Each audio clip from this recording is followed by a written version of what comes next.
Ragin Cajuns podcast. I'm Kevin Wilson, and across from me is a very, very special guest whose season is about to get underway very, very soon. The head coach of Louisiana Ragin Cajuns softball, Gerry Glasco. How you feeling, Coach? Feel good. Ready to go. We need to be on the field and get this thing going. Man, you're glowing a little bit. Must be the season underway, huh? I'm excited. There's been times the last couple of weeks I'm like, well, I even care, but I care. I want my kids to do good. That hunger comes quick, I need right? to be out there on the field right now with some of my hitters, and I'm excited about it. Awesome. Well, how this works, man, we want to get to know you better. We want the people to get to know the Gerry Glasco entering season 2. Let's start off at the very beginning. Crab Orchard, Illinois. That's where it all started for Gerry. First off, no offense, where in the world is that? Crab Orchard is a little bitty town. A lot of people have heard of Crab Orchard Lake, which is actually about 15 miles west of the little town of Crab Orchard. And Crab Orchard was a little bitty community, coal mining town, a lot of coal mines in that area, and agriculture. So almost everybody in the school district, our school, high school, 100 kids. 100 in the entire school? 100 in the whole school. There's 24 in my senior class, 9 boys and 15 girls. And so you had a good chance of getting married, right? Finding a gal. And I think the biggest class in the whole school was 30-something kids. But anyway, small town, small school, too little. We didn't have football. We played baseball in the fall, basketball in the winter, baseball in the spring, and I had the same coach in all 5 sports for 4 years. And he really didn't like baseball. He liked basketball, Coach Powers. Powers liked basketball, so he'd make us run cross country in the fall and track in the spring to keep us. Encourage us. And he was just a great coach. I was so lucky I had him for 4 years, and you don't realize the impact of a person like that because you're just around him nonstop. And you grow up, you think he hates you your freshman, sophomore year, you just think he hates you, and then all of a sudden you realize about your junior year, man, this guy likes me. Right. And then your senior year, you realize, hey, this guy loves me. So it's pretty neat. I'm really fortunate.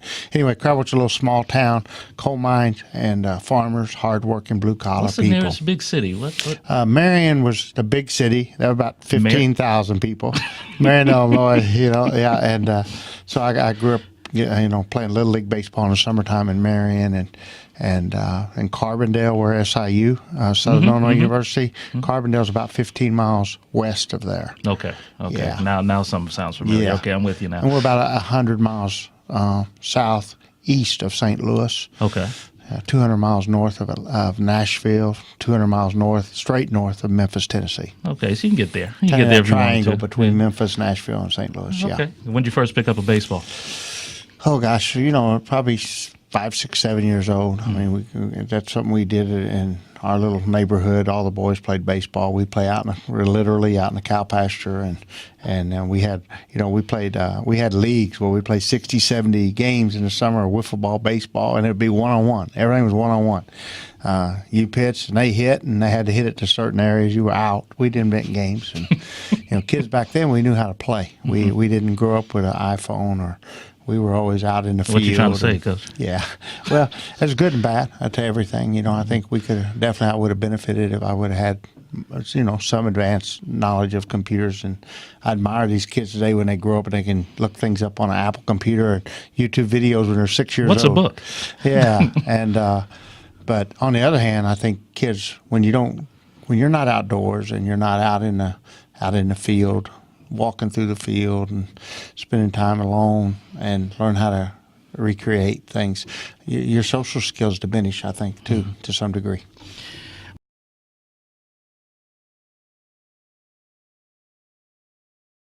Well, our school was so little, let's be honest. I mean, 100 kids, you didn't have to be a great athlete, which was really good in my case because I wasn't a great athlete.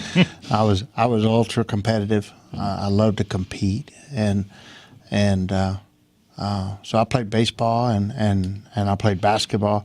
I remember my first baseball practice. I went to town, to the big town, Marion, and of course I was on all-star teams up there. And I think I was the only boy from our community. My mom taught school in Marion, so I was able to get into the Little League system and play baseball where some of the farm kids, they wouldn't allow them in there. And so our first baseball practice, they were kids with the seniors were all, hey, all-star, hey, all-star. And I missed like 10 pitches in a row. Finally, Coach Powers he flipped me the baseball and said, "Throw it up. I want to see if you can hit it like a fungo," you know. And then after practice, he called me in. He said, "Hey, when you get that nervous, you can't function. So, you know, you weren't breathing. You'll be fine." And I think I actually led the team in batting average that year. But and I was a pretty decent hitter. I was just too slow to be real What good. position? I played everywhere: catcher, second base, first base, everywhere. I played, you know, about anywhere except where you had to be fast. Shortstop, I wasn't. I Right, play right. shortstop, but I played a lot of different positions. And like our season was literally 12, 14 games in high school. You know, in this fall, 12, 14 games in spring. It wasn't a big deal.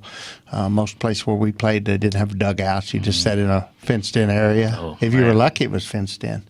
So it was a small time, nothing big time about it. And then I played basketball, and that was probably my better sport. It ended up being, but I was just, again, I was too slow to be good. You know, What position you played basketball? everywhere. I played. I was 5'11", and I'd play. He'd put me in the post. We play. You know, if we played somebody with 6'6", and they were going man-to-man defense, he'd make me play the post because I was pretty good at getting a shot off inside, and then if he's a zone, I'd be out on the wing off. But everything except point guard, I never was real good with my left hand, so I didn't play point guard. But you know, I had a good career, I think, and we had a good little team, and that was our sport in our community. Our program was really strong in basketball in the 60s and 70s, and actually my team that I played on, we had no height. Nobody was over 6 foot tall, so we were like the last. They were 20-game team. They won 20 games every year, 23-3, 26-6. They had some really strong teams, and we come along. We were 500, 13-13. So definitely nothing to really write home about it. But a lot of fun and a great way to grow up as a child.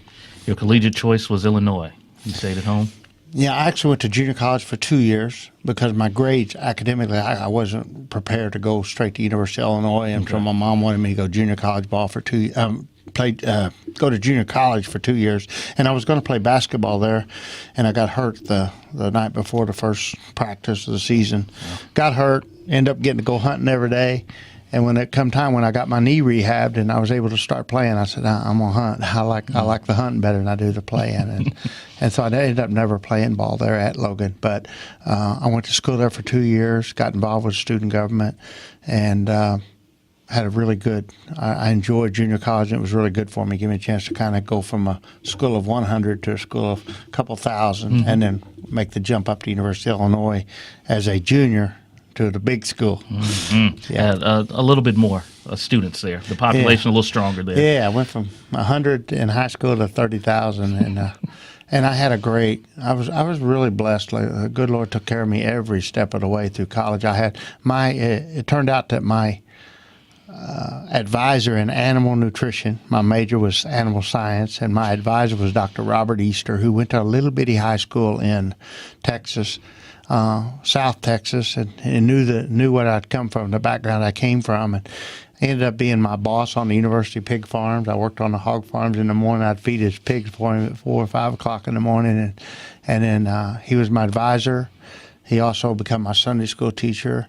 And then my wife and I we were married at the end of my senior year, and we'd stay at his house on the weekends and babysit his kids while he would go off on speaking engagements as an animal science, one of the best animal nutrition, swine nutrition men in the country. And anyway, later on he became the dean of agriculture, and then he became the president of University of Illinois, and then he became chancellor of the whole University of Illinois farm You system. just kept it moving, huh? Yeah, and so all these years, he'll still call and check on me, and we still have a relationship. And so I was really blessed to have Dr. Bob Easter. So you've been farming since you were little, so it just stayed with you, or yeah? Yeah, my dad was a farmer. My dad studied agriculture in college, taught agriculture for a little while in college, just long enough to save up enough money to buy his farm. And I grew up on a hog farm and grain farm. We grew corn, soybeans, and raised pigs. And the pigs were really what made the money back then. Mm-hmm. And my dad he's a worker. He's a workaholic. He loved to work. He had 2 things he did that I can remember. We worked, and then he went to church, and that was it. He didn't really have, he was one of those that he's working really hard and he'd go out in the yard and play pitch and catch with me. He always wanted me to play. He'd always say, I want you to have hobbies. I want you to hunt. I want you to fish. I want you to play ball. But because I don't have any hobbies. I just want to work. But that's what he enjoyed. He loved work, and so I think I was burned out on the work, and I was not that way. I didn't inherit that characteristic of loving to work on the farm. I worked on the farm a lot. He made sure of that, but I didn't. It wasn't my desire to do that. Where'd you meet Vicky? In high school, she actually was born in Baton Rouge. She's one of the 100? Yeah, she was one of the 100, and she was born in Baton Rouge, and it's in 7th grade. Her grandfather, her mom and dad were both from up in Illinois, but they'd moved down to an automobile job. Her dad was an air conditioner man in one of the automobile dealerships in Baton Rouge.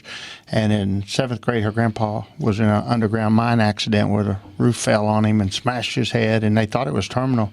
He just had a few months to live, so he requested that Shirley, my wife, Vicky's mom, Shirley, his only daughter, move back home. That was his deathbed wish, move back home, take care of me. And they thought he was only going to live a couple of months, but he ended up living about 20 years. But moved my wife back home. I met Vicky then.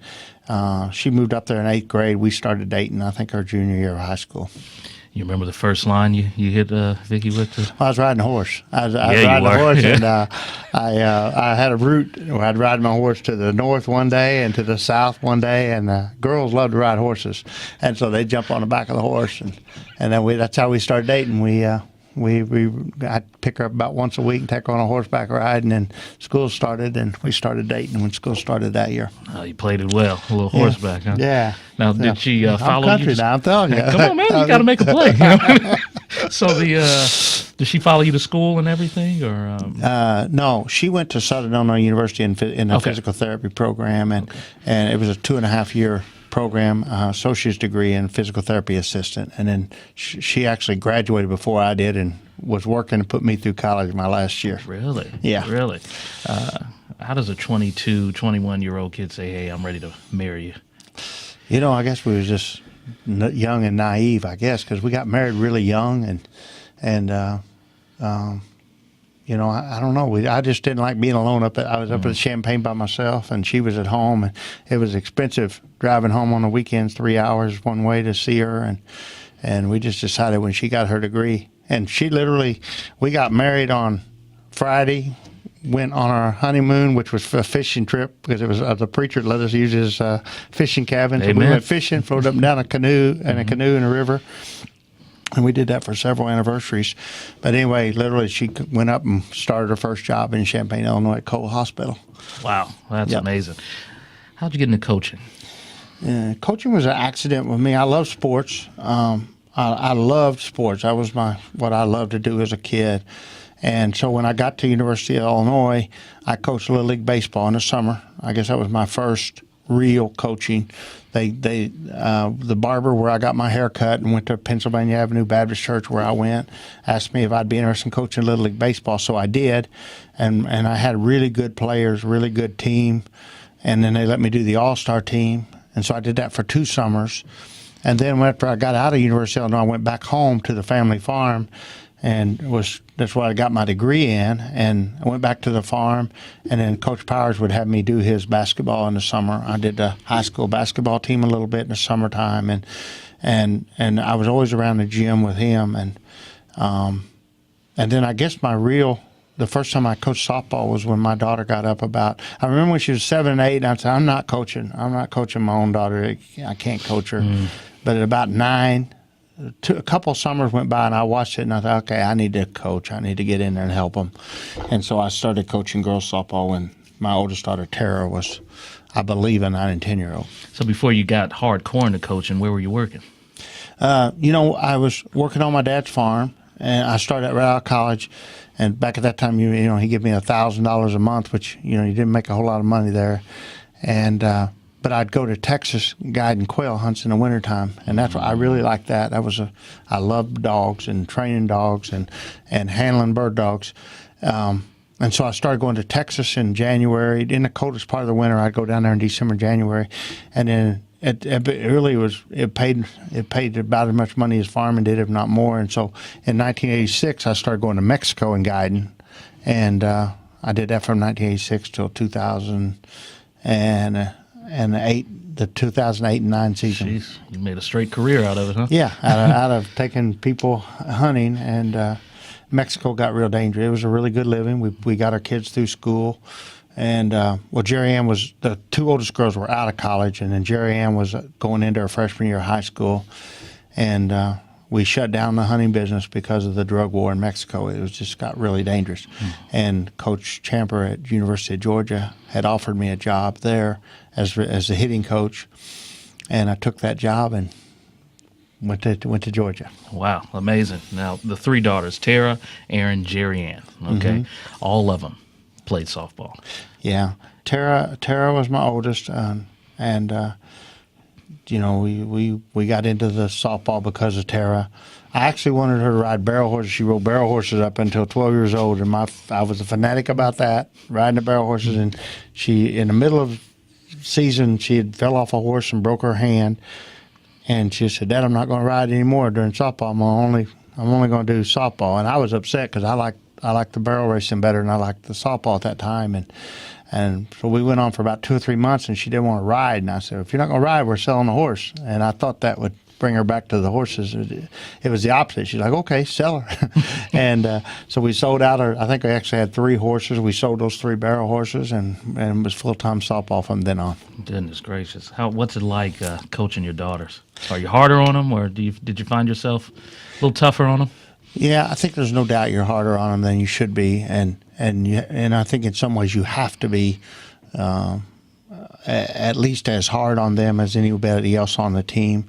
I mean, you have to be consistent. So, if you're going to be a coach, you got to coach hard, and so really you have to coach every one of those girls hard, your daughter included. But no doubt, as a young coach, you're harder on them than you need to be. I wish I could do things over again. I'm sure I'd do them a lot different. And what do you mean? I think the winning becomes less important as you get older. When I was young, I thought winning was everything. I thought winning justified everything. I thought that if you won, then you had a good atmosphere. Your program ran well. Everything kind of take care of itself. Yeah, I thought if you won, you had a good culture. And what I've learned as I got older is you can win and have a bad culture. You can do things wrong and still win. Winning doesn't mean you're doing it right. And I thought, as a young coach, I thought it did. And now it's pretty obvious to me that you can win and your culture or the basics of your program still be lacking. There's more to it than just winning. Looking into your daughter's eyes, when did you realize like they've got kind of my competitive spirit? Like they're kind of aggressive out here. Tara was really competitive. She was kind of like me as an athlete, where she wasn't the most skilled kid. She wasn't the biggest or strongest or fastest, but she just tried so hard. She was a pleaser. She really wanted to please me, and she was clutch. She was an extremely, extremely good hitter in clutch situations and travel ball. And she never played travel ball at high school, so it was more city league ball and just small town country ball. And she was always one to get the big hit and really good. And we won like 12 and under nationals at Pony League when she was in Marion. I was coaching. That was probably the first thing I, as a coach, won that was, that I thought was significant. I don't know how significant it really was in the scheme of things, but at the time I thought it was huge. And we won the City League at Marion at 12 years old. And then she was good in.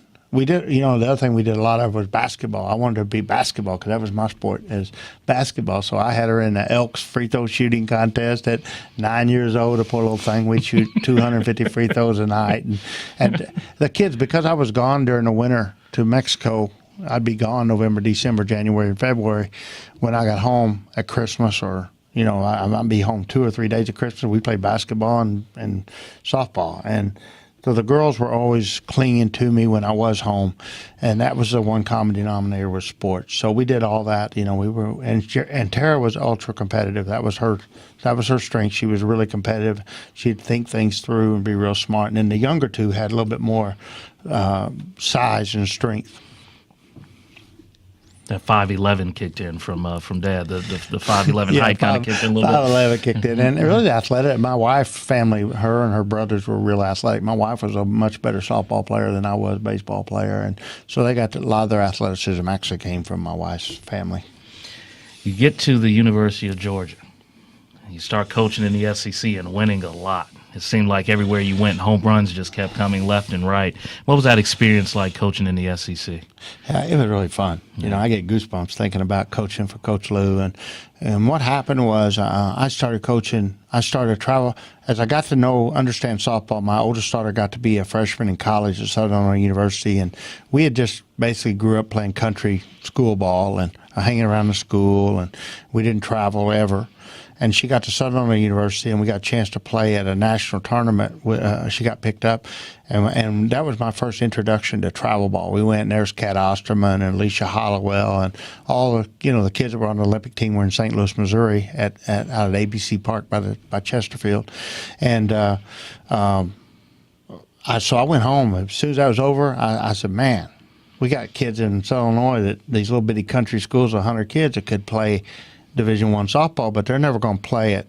They're never going to play it at Georgia or, North Carolina or Maryland. They're not going to get the exposure to the top D1 programs unless they get out and compete at this level. So I went home and started a team immediately. She was already in college, and I started a team that year for just the kids in our little local high schools in that area, farm schools. And we started that in 2001, the summer of 2001, and we won the national championship in 2004. And that was at that time, Illinois wasn't known for softball. And the national championship had never been won outside of California except one time, and that was Kat Osterman at Texas, at University of Texas. So that was kind of when we won the national championship, it put me on a national stage as far as coaching, where in travel ball, I was like, how did they do that? Right. I don't know how we did it. We just we did it. But we won I took them to Canada Cup. I had 10 kids on my team. We went to Canada in the summer of 2003, and we won the Canada Cup. And they were 16 years old. And we were playing 18 and under. And then at 17, we won the national championship over the California Cruisers with the same girls, and I guess it proved it wasn't an accident. And that the star pitcher of my team was Casey Carroll. She was from North City, Illinois, a little high school, about 120 kids. She went to University of Georgia and won 94 games, academic All-American, extremely bright. Everybody on my team was really good students. And so from that team, we had 3 kids went to University of Illinois, a couple went to Southern Illinois University. I think we actually had 3 kids went to Southern Illinois University. And then my daughter went to Notre Dame, and they went all over. Illinois State, we had a kid went there, and then Casey went to Georgia. And it kind of put us on the map. And then later on, I sent at University of Georgia, that same little travel program, we sent Elisa Goler and Kristen Snockey to University of Georgia. And so I got really acquainted with Coach Champer while she was recruiting Casey Carroll. And so she'd always say, if you can find these kids in these cornfields up here in Southern Illinois, I want you to come to Georgia and be my recruiting coordinator and hitting coach. And I'd say, well, I like softball, but I love hunting. I'm never going to do that. I'm never going to coach college softball. Really? At the time, I thought I would always be a hunting guide. And so then when the drug war started, I called Coach Lou and I said, hey, I need to get out of here. I got to get out of Mexico. It's dangerous. I'm getting ready I'm going to get killed if I keep coming down here. And I'm ready to give it up my business. And so it was kind of scary, 49 years old, just to shut your business down cold turkey. I had no business plan at all. I just like, what can I do and have fun? I wanted to do a job. I learned growing up on the farm, the one thing I learned, the farm taught me that you need to do what you enjoy. And I didn't enjoy the farm. My dad did. He enjoyed the farm. He loved his work. And he would tell me, he said, son, you don't like this like I do. Go do something you want to do. Go do something that you like. That was great advice from my dad. And so I got into the hunting business, which I absolutely loved. And then I continued in coaching. And so it's been a blessing. I'm going to read something back to you. Tell me how it makes you feel. 9 NCAA tournament appearances, 6 NCAA Super Regionals, and 3 Women's College World Series, all before coming here. How does that make you feel? Lucky. Yeah. I'm a lucky coach. I've always said softball, I'm the luckiest softball coach in the world. And, I went to Georgia, and I remember in November, Lou said, Gerry, here's our schedule. Go through it. Tell me who we're going to beat and who we're going to lose. Give me your honest opinion. So I come back in. There's 56 games, and I had us 32 and 28 or 32 and whatever it was, a little over 500. And she goes, "This is what you think we're going to win, and this is what you think we're going to lose." And I said, "Well, you told me to be honest." And she said, "Well, go back in there and redo it, because if that's our record, we're going to get fired." And I don't want to hear that. And so I went back in and redid it, and I think I had us then like 36-20. 56-0. Yeah, okay, I got the head coach. We can't lose 26 games. We can only lose 20 games. Right. But we actually made it to the Final Four with that team, and then the offensive numbers. And it wasn't just, I was Lou gave me the title of recruiting coordinator, which I pretty well did the recruiting, but recruiting coordinator and hitting coach. And that was misleading, because Lou was every bit as active in the hitting as I was. We were in it together at that point. She was helping me find my way as a young coach. Even though I was 49, I was a young coach.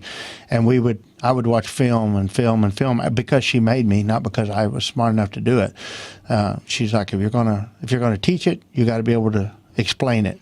So watch swings, and I got addicted to looking at swings on the film, and so we went together and we had amazing results. Like Alyssa Dalton hit 2 home runs in 2008, her freshman year, and she hit 24 that year, and it wasn't just luck, because Bree Hessen hit 0 as a freshman, and she hit 11 as a sophomore, and Taylor Slopey went from 2 to 15, and we just got lucky. And so these kids I remember this, there's 5 players: Kristen Snocky, Alyssa Dalton, Megan Wiggins, Taylor Slopey, and Brianna Hessen. Those 5 kids were full-time starters as freshmen, and had over, between them, they had over 700 at-bats, and they hit 11 home runs. And the next year, sophomores, they'd made the rule where they couldn't play 70 games like they did in 2008. They only played 56.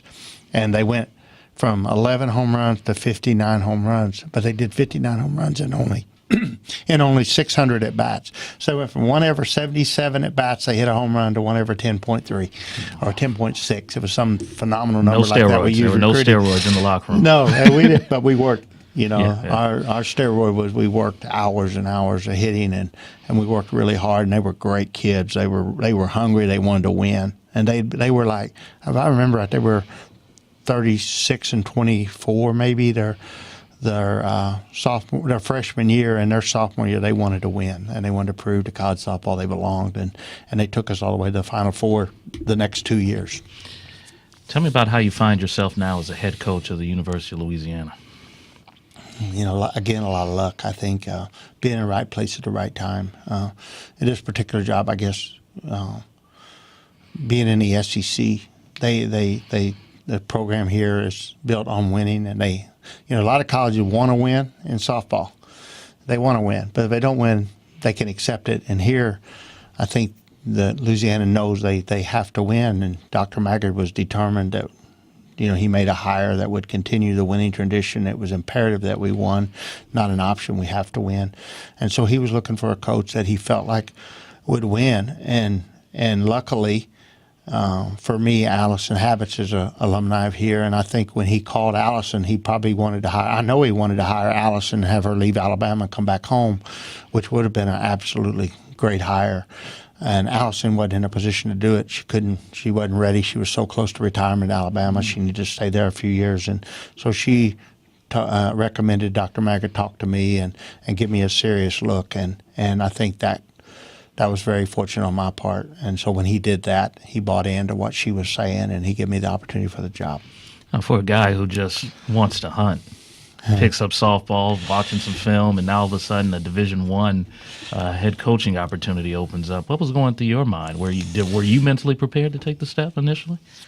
I actually thought I should have been a head coach 4 or 5 years before I thought I was ready, because I'd been a head coach in travel ball, and before I got to the college ranks, and once I learned the rules and was comfortable with how college operated, and naturally I thought I could be a good head coach, and so probably after my 5th or 6th year at Georgia, I was really wanting to get the opportunity to be a head coach. But, I also recognized that I started my career at 49, and I knew at Georgia, a lot of people were looking into the program. Coach Lou Harris-Champer, she's a winner. Like, anybody knows softball knows how great a coach she is. She's won at Nicholls State. She won at Southern Miss. She went to the World Series, and then she got to Georgia, and she won. And she's going to win Always. She's going to win whether Gerry Glasgo's with her or Gerry Glasco isn't with her. She's going to win. And one of the things I thought was I've got to go somewhere else to prove I can coach. They know, at Georgia's going to win because of Lou's. So is he really a good coach, or is he just hanging on Lou's coattails? And I thought it was important to go somewhere else. So I went to A&M, who had just got in the SEC and was struggling to win in the SEC. And I thought that would a good place that I could prove again that I could be effective as a coach, and it took us 3 years, but we got to the World Series the third year, and then again I thought I'm on whatever I need. It's time to move. I think it was important to get experiences, and I got the opportunity to go to Auburn with Mickey Dean, who took the head coaching job in the summer at Auburn, and he offered me the job as associate head coach there, and so I made that move from A&M to Auburn on September 17th. And then November 17th, Dr. Maggard called. But it gave me the important thing at Auburn that happened was Mickey Dean had the challenge of replacing a legend over there with Clint Myers. And Myers left under adverse conditions, and the players were very upset, and it was a program in chaos. And so luckily I got to go in there on September 17th and help put out all the fires and settle things down with Coach Dean. And I felt like that 2 months I spent in Auburn was almost like perfect training for what the situation was here at Louisiana when Dr. Maggard called. And I think even though it was only 60 days, it was like the perfect 60 days to have insight and foresight into what needed to be done here and what our kids were feeling, the pain that was in the locker room. And so it was a really valuable, I think, experience. And Coach Dean is a really super person and a really unique individual as well. So I gained a lot from that 60 days. Well, you mentioned it. It couldn't have been an easy transition. It couldn't have just been a smooth transition. You had to come in rocky in the area, and also you're taking over for a legendary coach that's known for winning. Did the pressure mount initially when you first took over? I think when you go into a situation like that, you just got to go in, roll your arm sleeves up, and literally live and breathe softball. And the main thing when you go into the situation that we were in here last year is to listen. Don't say a whole lot, just listen. So I spent time. I tried to get the kids to talk to me. Some would, some wouldn't. Like Kara Grimion, just not a talker. And you're not going to get her to say a whole lot, but you try to feel what she's feeling, and then. Obviously, I sat down and I talked with players like DJ and Aaliyah, DJ Sanders, Aaliyah Creighton, Alyssa, Denham. Those kids all chose to leave, but I listened to them, and they come in and talk. I said, I'll support you if you leave, but I want you to talk to me, and let's make sure you make you make sure you believe it's the right decision before you make it. And they were great. They came in for 4 or 5 days in a row and talked to me. And even though they left, we had a really good dialogue, and I was around them enough to know that they were good kids and good people. And they just didn't feel like it was the right place for them to keep going. And we accept that and move on. And then luckily, though, we had enough kids that stayed and wanted to be here and felt like they could be here and were able to gather their emotions, and they competed so well for us last year and kept the program going with a really good season. And so it was really huge, and I think that was the key to the whole thing is, listen, and build a relationship, and then you start putting in the little rules and things that you want your program to, you feel you need in your program later. And so last spring we just played. We tried to compete. We tried to emphasize the need to show up and compete as hard as you could every day, but we didn't make a lot of changes. We just let the kids play hard and encourage them to play hard. This year we've added some pieces that we want. We've tried to replace some of the talent that walked out and went other places in the coaching transition, and I think we've bridged back. We've almost got back to the same talent level we've ever had here, I believe, and they got to prove that. I can say it, but they've got to go out on the field and prove it. But I feel really good about it. The community here in Louisiana, they're softball driven. There's some hardcore fans here, and you drop a 40-win season on them in year one. How did that feel, and how was the support there? It was amazing. The fans have been amazing from the very first day. They had the press conference amazed me. When we drove up to the press conference, it was like, I just never saw anything like that. The fans and how they acted there, and then they had a meet and greet, and I thought, why they had a meet and greet? There ain't gonna be 5 people in November come up and shake my hand. Why would anybody come to a meet and greet? But then there was hundreds of people come, and this made you feel so good. And the first Sunday at church, the pastor has us stand up and introduces us, and people are clapping for like, we're at church and they're clapping for a softball coach. What is the deal here?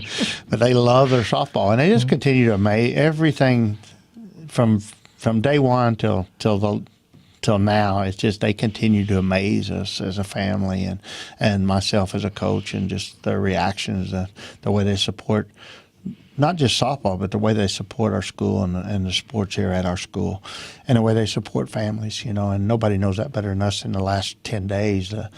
Again, they've just, the outpouring of support from our fan base is inspiring. Gerry Ann, you bring her in, coaching her as a little girl, and now volunteer coach. She was about to embark on a new season. And started working with a lot of your players. What was her impact immediately that you saw when she first joined the team? It was a father's dream, I guess, to get a coach with your daughter, and so we talked about it when I got the job. And she was working with autistic kids. That was her other love, was she loved working with autistic kids, and I'd encourage her not to go into coaching, to go to work and spend a year or two with autistic kids, and then if she wanted to coach after that, she would know. And so in the fall of 2016, I guess it was, or 17, 2 years ago in the fall, she was, for her first year, no softball, just autistic kids, and working in the Center for Autism. And she called me and said, "Man, I'm so glad I did this. This is what I love it. I'm doing good. I'm not missing softball much."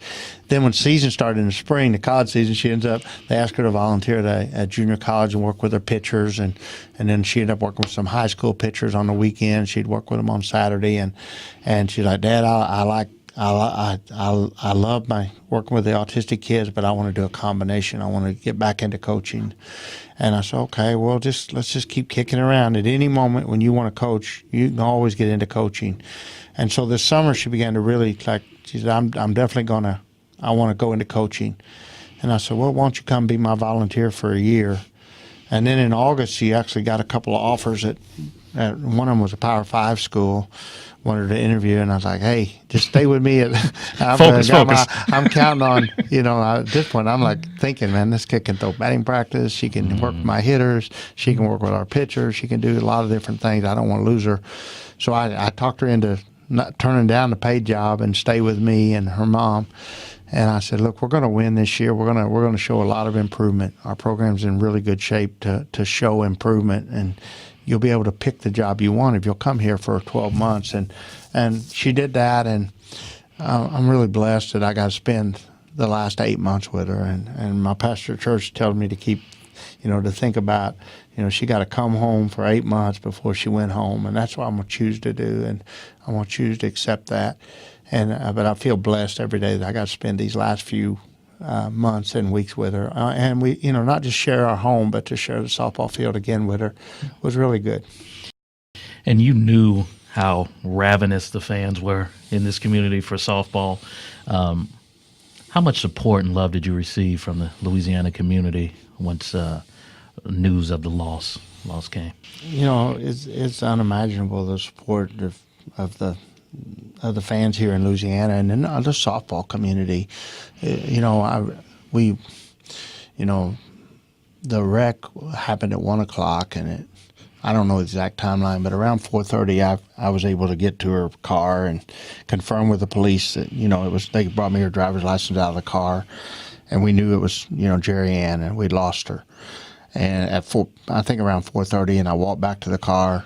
I'd left my wife sitting in a sugarcane field and about 15 minutes away, and I walked back to her and was able to tell her. And so then we began to think, we got to call my mom and dad. We got to let my 2 oldest daughters, we got to let them know.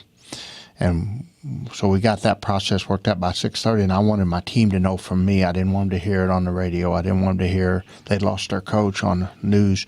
So we got our team to the field. Dr. Maggard, he got up and helped me get that all organized, and so we told the team around 8 o'clock, and then when I walked out of the team meeting at 8:30, it was on my phone. It was like 280 texts in so I guess when it hit social media, and the outpouring of love and support from the fans here, it'll never be forgot. And I tried to answer every single text, but like last night somebody texted me and I realized I'd missed Myron's restaurant. Mr. Myron had texted me, and somewhere in that cloud of text I missed a few, but I tried to answer every single one of them because I thought it was important to acknowledge their support and their love. And then I finally I said, I'm gonna answer every text for 36 hours, and then I'm turning it off.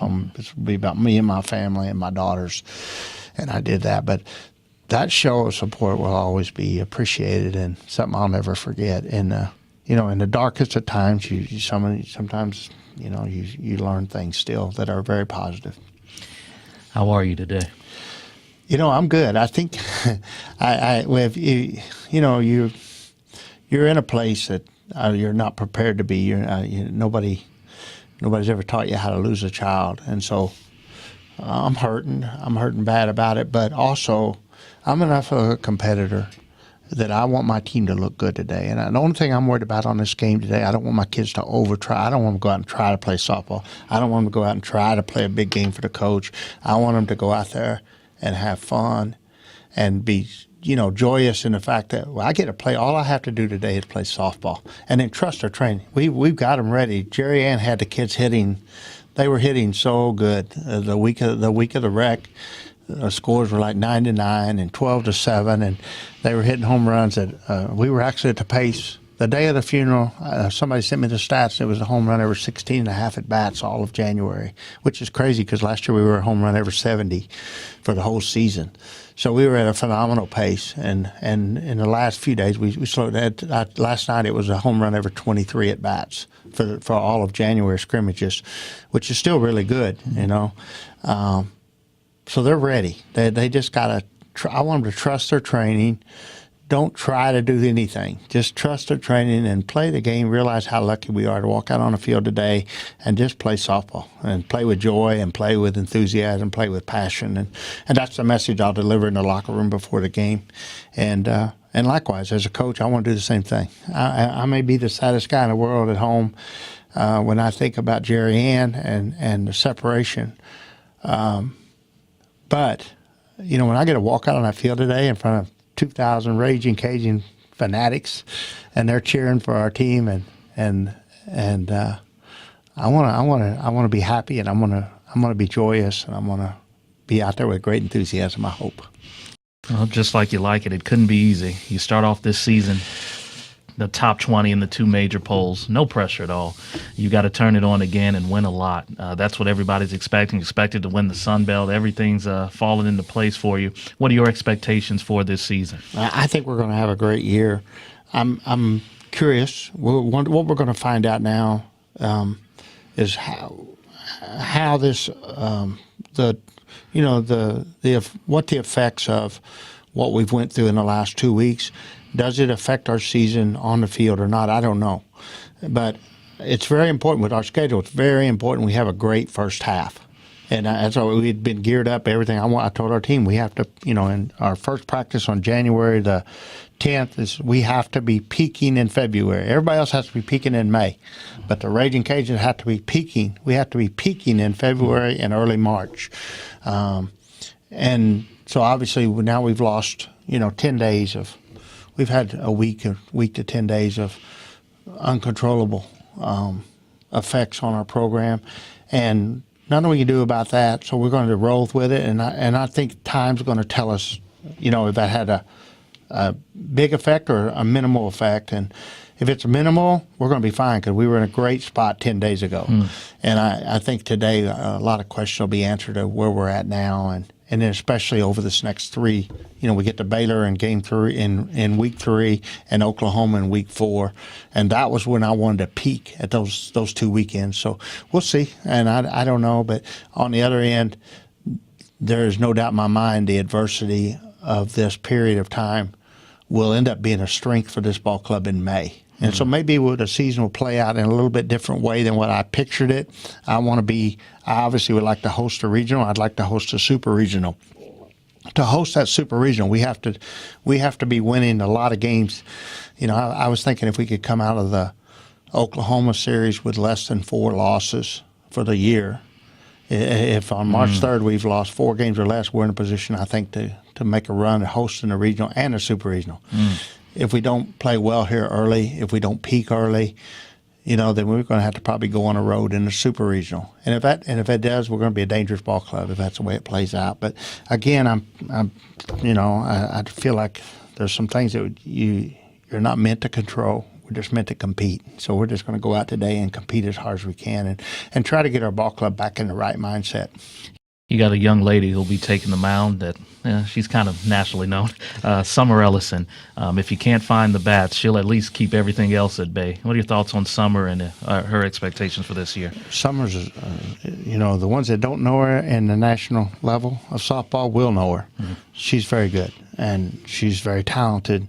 She's worked extremely hard to get even better, and she's healthy. So I expect huge things out of Summer this season. I think she's going to be a household name, and if we play well behind her, there's no limit to what she could accomplish this year, and the recognition that she could get could be immense and huge, and deservedly so. I think the thing that people don't realize about Summer's last year as a sophomore, an inexperienced sophomore, she had 20 innings the year before. She didn't have a powerhouse ball club behind her. She got out there and competed with an average ball team behind her at the top. I'm talking the top 50 level. Mm-hmm. I think this year with more talent and more preparedness for the situation that she's in, I think that there's no limit to what she can do. You got another player who'll be standing behind her that's got some national pub as well. Alyssa Dalton, what are your thoughts on her? Great talent. Alyssa's a huge talent. She's a tremendous offensive player.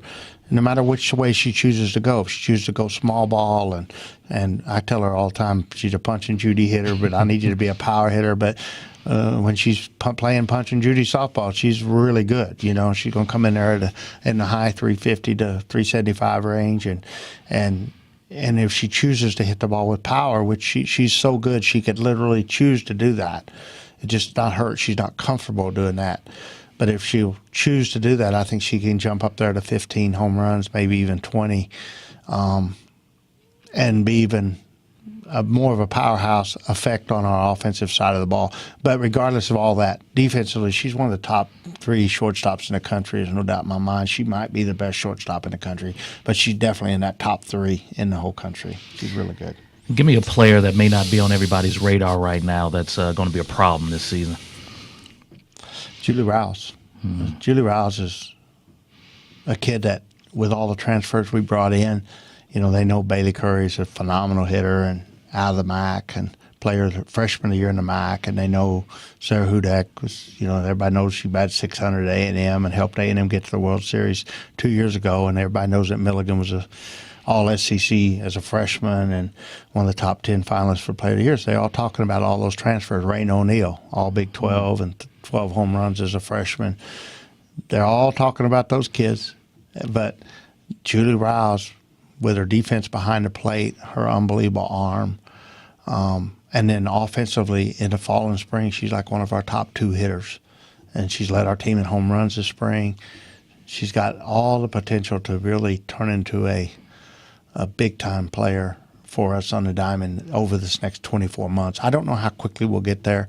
I don't know whether it's going to be, it's going to be a different level of play than where she was at Northwestern State and Southland.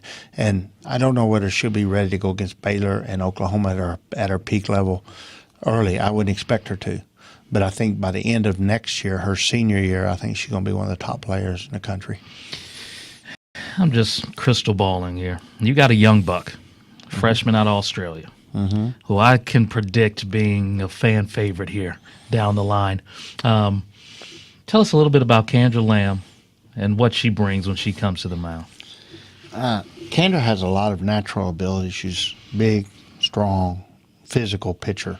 She's intimidating out on the mound. She's an intimidating presence. I mean, there's just not a lot of pitchers built as long and rangy and powerful as she is. And so she throws the ball effortlessly. And I think her enthusiasm, she's just a sweet kid. And she's pure at heart. She's got a pure sweetness to her. Her presence is really good. The kids love her. Our team loves her. She gives you nothing not to love about her. Her attitude's phenomenal. She's sincere. The accent helps a little bit too. Absolutely. Great. You can't talk to her without 15 minutes. Her or Coach Roberts. When they walk away after 15 minutes, you find yourself trying to talk like them. But Kendra's is a really sweet kid. And so there's no doubt in my mind Kendra's going to be a great pitcher here at Louisiana. It's just, is it going to be her junior and senior year? Is it going to be her sophomore year? Or if we got really lucky, I'm hoping that by the end of this freshman year, she'll develop into a really nice pitcher for us, but I don't want to put that much pressure on her. I don't think it's fair. You got to remember, the largest crowd she ever pitched in front of, probably in her lifetime in Australia, was probably 30, 40 people. Mm-hmm. So now we're going to throw her out here in front of 2,000 fanatics. No pressure. And and I don't know how she's going to respond to that. I don't think anyone knows. I don't think she knows. I don't think any way to know, except throw her out there and let's see what we get. But I'm telling you what we've seen in practice already. When she's got a quiet mind, she's very effective. And it's just a matter of how long will it take her to get that same quiet mind and stay calm in front of 2,000 people. But when she gets it, she's going to be special. We'll end on this, Coach. Best case scenario, all fingers crossed. How far does this team go this year? I'm counting on going to the World Series. And, I can't guarantee we'll get to the World Series. You never know. I know when you go to the World Series, it always feels like it's easy. It feels like, we knew we were going. We thought we were going, and we got there. No big deal. But when you get beaten in a Super Regional, which, I've got to 3 World Series, and we've gotten beaten in a Super Regional 3, 4, 5 times, several times in the third game. There's nothing more painful than losing that third game in a Super Regional. I lost a heartbreaker at Georgia. We lost 2-1 in Game 3 to Tennessee. It just kills you, and you go in your house and you don't come out. I mean, I don't take losing well. Mm-hmm. So if we don't get the World Series, I'm going to be devastated. I can tell you that now. Mm-hmm. I want to get the World Series. I believe with all my heart this team can go to the World Series. I believe we have the talent to get to the World Series. I know there's challenges. The schedule, the last 2 months of the season, we don't play a real conducive schedule to making your kids ready for the playoffs. So we'll have to overcome that. And I'm a rookie coach here, I don't have the most experience with this schedule. And so we got some challenges in front of us that we're going to have to overcome. But the one thing I can say is the talent's there to go to the World Series. If we don't get to the World Series, I'll be absolutely devastated, and I'll feel like I failed this team if I don't get them to the World Series. You heard it from the man himself, softball head coach Gerry Glasco. Thank you so much for your time. Thank you for being so open. Thank you.